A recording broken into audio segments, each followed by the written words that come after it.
त्रिशा उस दिन मस्ती में आकर फिजिकल तो हो जाती है, लेकिन अब जब वो डॉक्टर के पास अपना चेकअप करवाने के लिए आती है, डॉक्टर चेकअप करती है और पता चलता है कि त्रिशा प्रेग्नेंट है। ये सुनकर त्रिशा सदमे में आ जाती है और घर जाकर बहुत रोती है। इसके बाद त्रिशा एक बर्थडे पार्टी में जाती है, लेकिन वहाँ जाकर भी चुपचाप बैठी रहती है और किसी से बात नहीं करती। पार्टी से निकलते ही वो गाड़ी में बैठकर फैसला करती है कि वह इस बच्चे को जन्म देगी। अगले दिन वह सुबह उठकर जॉगिंग के लिए जाती है, लेकिन अचानक उसे याद आता है कि वह प्रेग्नेंट है। ये सोचकर वह जॉगिंग छोड़कर वापस अपने पापा के पास आती है और उसके पापा उसे देखते हुए पूछते हैं, क्या हुआ बेटा, आज इतनी जल्दी जॉगिंग से क्यों लौट आई? त्रिशा कहती है, पापा मुझे आपसे एक जरूरी बात करनी है। उसके पापा जवाब देते हैं, हाँ बेटा बोलो। तब त्रिशा कहती है, पापा मैं प्रेग्नेंट हूँ। ये सुनकर उसके पापा घबरा जाते हैं और कहते हैं, तुम मुझसे मजाक कर रही हो ना? लेकिन त्रिशा कहती है, नहीं पापा ये सच है। तभी गुस्से में आकर वो कहते हैं, तुम प्रेग्नेंट कैसे हो सकती हो? किसके साथ, कब और कहाँ हुआ ये सब? क्या वो अंकित है? त्रिशा जवाब देती है, नहीं पापा। फिर उसके पापा कहते हैं, बेटा एक बार हम डॉक्टर से बात कर लेते हैं। त्रिशा कहती है, मैंने डॉक्टर से पहले ही कंफर्म कर लिया है। इसके बाद उसके पापा कहते हैं, तो बताओ लड़का कौन है? त्रिशा कहती है, मैं आपको बता नहीं सकती। त्रिशा के पापा उसे बोलते हैं, अब क्या करें? तब त्रिशा बोलती है कि मैं इस बच्चे को जन्म देना चाहती हूँ। यह सुनकर त्रिशा के पापा गुस्से में बोलते हैं, इसका मतलब तुम शादी करना चाहती हो? लेकिन त्रिशा बोलती है, नहीं मैं ये शादी नहीं कर सकती।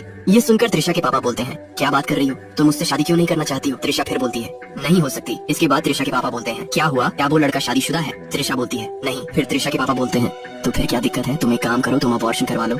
लेकिन त्रिशा इसमें भी राजी नहीं होती है। इसके बाद त्रिशा के पापा उस पर भड़क जाते हैं और गुस्से में चले जाते हैं। रात को त्रिशा अपने पापा को गार्डन में उदास बैठी देखकर पास जाती है और कहती है, आप मुझसे नाराज हैं? पापा बोलते हैं, हाँ। इसके बाद त्रिशा अपने पापा से बोलती है, क्या मैं इस बच्चे के पापा को बता दूं? ये सुनकर त्रिशा के पापा बोलते हैं, क्या उसे पता नहीं है? त्रिशा बोलती है, नहीं। फिर पापा पूछते हैं, क्या तुम उसे अपनाना चाहती हो? त्रिशा जवाब देती है, नहीं। इसके बाद त्रिशा के पापा बोलते हैं कि अगर ये लड़का ये सुनकर खुश हो जाए तो तुम्हारा क्या रिएक्शन होगा?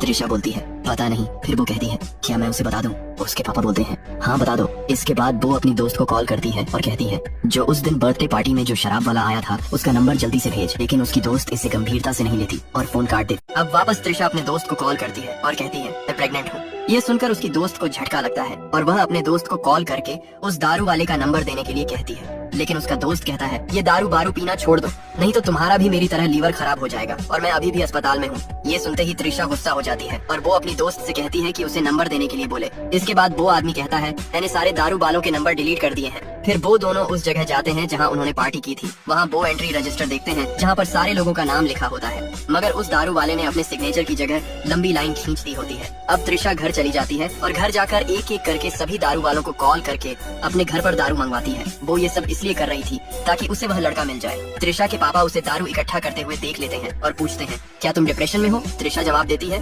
नहीं पापा, मैं किसी और वजह से ये सब मंगवा रही हूँ। इसके बाद उसे एक और दारू वाले का कॉल आता है। जब घर से बाहर निकलती है तो देखती है कि वो वही लड़का है जिसे वो ढूंढ रही थी। त्रिशा बहुत खुश हो जाती है और दौड़ते हुए जाकर उस लड़के को गले लगाती है। ये दोनों एक दूसरे को गले लगाने के बाद गाड़ी में बैठ जाते हैं। रास्ते में वह लड़का पूछता है, तुम्हें मेरा नंबर कहाँ से मिला? त्रिशा बोलती है, बोल मत। उसके बाद वह लड़का कहता है, क्या हुआ तुझे, मेरी परफॉर्मेंस ने हिला दिया या फिर से कोई पास के होटल में चले? इसके बाद त्रिशा उससे उसका नाम पूछती है। लड़का कहता है, विशाल। फिर दोनों होटल में जाते हैं। वहाँ त्रिशा कहती है, मुझे तुमसे एक बात करनी थी। विशाल कहता है, बोलो। त्रिशा बोलती है, लास्ट टाइम हमने जो किया था वह तुझे याद है ना? विशाल कहता है, हाँ सब कुछ डिटेल में याद है। त्रिशा बोलती है, मैं प्रेग्नेंट हूँ। ये सुनकर विशाल उदास हो जाता है और कहता है, क्या ये कंफर्म है? त्रिशा बोलती है, अगर कंफर्म ना होता तो मैं तेरे पास क्यों आती? फिर त्रिशा कहती है, मैं इस बच्चे को जन्म देना चाहती। इसके बाद विशाल रोते हुए उदास होकर कहता है, मैं अभी सिर्फ 22 साल का हूँ, कोई मुझे पापा पापा बोले ये तो अजीब लगेगा। ऊपर से मैं अभी सेटल भी नहीं हुआ हूँ, अगर शादी करूंगा तो इतनी बड़ी जिम्मेदारी कैसे उठाऊंगा? ये सुनकर त्रिशा कहती है, मैं तुझसे शादी नहीं करने वाली, तेरा और मेरा नहीं जमेगा, तुझे कोई जिम्मेदारी नहीं उठानी पड़ेगी, मैं अकेली ही इस बच्चे को संभाल लूंगी। मैंने इसलिए तुम्हें यह बात बताई क्योंकि यह तुम्हारा भी बच्चा है। त्रिशा से यह सब सुनने के बाद वह कहता है, मेरा दिमाग बंद हो गया है, मैं बाहर जाकर एक सुटा मार कर आता हूँ। यह कहकर वो बाहर चला जाता है। उधर त्रिशा मन ही मन में सोच रही थी कि कैसा डरपोक लड़का है जो कि प्रेगनेंसी की बात सुनते ही घबरा गया। विशाल सुटा मारकर अंदर आता है और कहता है, मैं काम नहीं छोड़ूंगा। त्रिशा उससे कहती है, कल मुझे चेकअप के लिए जाना है। वह लड़का जवाब देता है, मैं भी साथ आऊंगा। अगले दिन दोनों चेकअप के लिए जाते हैं और जब त्रिशा का चेकअप हो रहा था तो वो लड़का मॉनिटर देखकर डॉक्टर से तरह तरह के सवाल करने लगता है। चेकअप के बाद विशाल डॉक्टर को पैसे देने की कोशिश करता है, लेकिन डॉक्टर पैसे लेने से इनकार कर देती है क्योंकि वो त्रिशा की बुआ है। उसके बाद त्रिशा कहती है, डॉक्टर को सीधे पैसे नहीं दिए जाते बल्कि रिसेप्शन पर दिए जाते हैं। इसके बाद त्रिशा उसे बाहर छोड़कर अपने घर चली जाती है। घर पहुंचते ही त्रिशा के पापा उससे कहते हैं, मुझे उस लड़के से मिलना है, लेकिन त्रिशा मना कर देती है। उसके पापा फिर जिद करते हैं, मुझे उससे मिलना ही है। त्रिशा कहती है, अगर आप उससे मिलेंगे तो आपकी उससे लड़ाई हो जाएगी। इसके बावजूद भी त्रिशा के पापा जिद पर अड़े रहते हैं, जिसके बाद त्रिशा कहती है, ठीक है। अब त्रिशा विशाल को रेस्टोरेंट के बाहर बुलाती है और कहती है, मेरे साथ चलो, डैड तुमसे मिलना चाहते हैं। यह सुनते ही विशाल कहता है, हाँ मिलेंगे, मगर उन्हें मुझसे क्या काम। जिसके बाद त्रिशा कहती है वहाँ जाकर पता चल जाएगा। अब दोनों गाड़ी में बैठकर घर चले जाते हैं। घर पहुँचते ही त्रिशा विशाल से कहती है डैड से मिलो।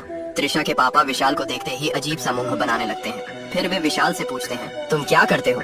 विशाल जवाब देता है मैं दारू बेचता हूँ। यह सुनकर त्रिशा के पापा हैरान हो जाते हैं। यह सुनते ही त्रिशा के पापा त्रिशा से कहते हैं समझ गया, इसीलिए तुमने बेडरूम में इतनी शराब जमा की है। फिर वह कहते हैं क्या तुम्हारे मम्मी पापा जानते हैं कि तुम ये सब करते हो। विशाल जवाब देता है मेरे मम्मी पापा नहीं है। ये सुनते ही त्रिशा के पापा की आंखों में आंसू आ जाते हैं। त्रिशा पूछती है कोई तुम्हारा ख्याल नहीं रखता। विशाल जवाब देता है हाँ रखते तो हैं, लेकिन मैं किसी पर बोझ नहीं बनना चाहता, इसीलिए मैं दारू बेचकर अपना गुजारा कर लेता हूँ। इसके बाद विशाल कहता है अब मैं चलता हूँ अंकल। त्रिशा उसे छोड़ने के लिए कहती है, लेकिन विशाल त्रिशा को आराम करने के लिए कहता है। अब शाम को खाना खाते वक्त त्रिशा के पापा बोलते हैं बेटा मैं सोच समझकर तुझसे एक बात कर रहा हूँ। त्रिशा कहती है हाँ पापा बोलिए। उसके पापा कहते हैं ये लड़का अच्छा है, हालात ने उसे बिगाड़ा है, उससे शादी कर ले। ये सुनकर त्रिशा कहती है मेरा और उसका कोई मेल नहीं है और वो अभी तक सेटल भी नहीं हुआ है, जहाँ तक कि वो चोरी की बाइक पर घूमता है। ये सुनते ही त्रिशा के पापा चौंक जाते हैं। वह कहते हैं क्या वह चोरी भी करता है। त्रिशा कहती है हाँ वो चोरी की बाइक पर दारू डिलीवर करता है। ये सुनते ही उसके पापा गुस्से में आ जाते हैं और कहते हैं अगर मैं उसे बना बनाया बिजनेस दे दूं तो क्या ये समस्या हल हो जाएगी। त्रिशा कहती है वो कभी ऐसा बिजनेस नहीं करेगा।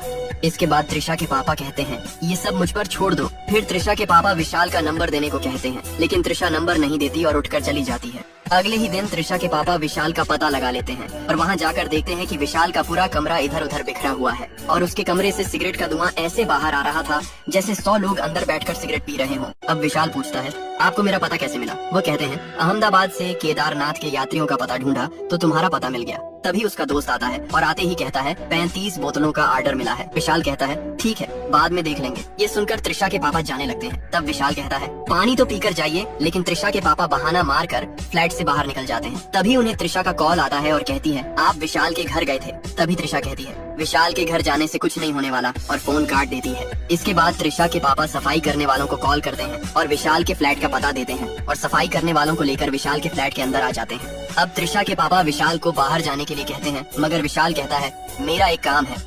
तभी त्रिशा के पापा कहते हैं दारू डिलीवरी करनी है ना, आज तुम्हारा दोस्त कर लेगा।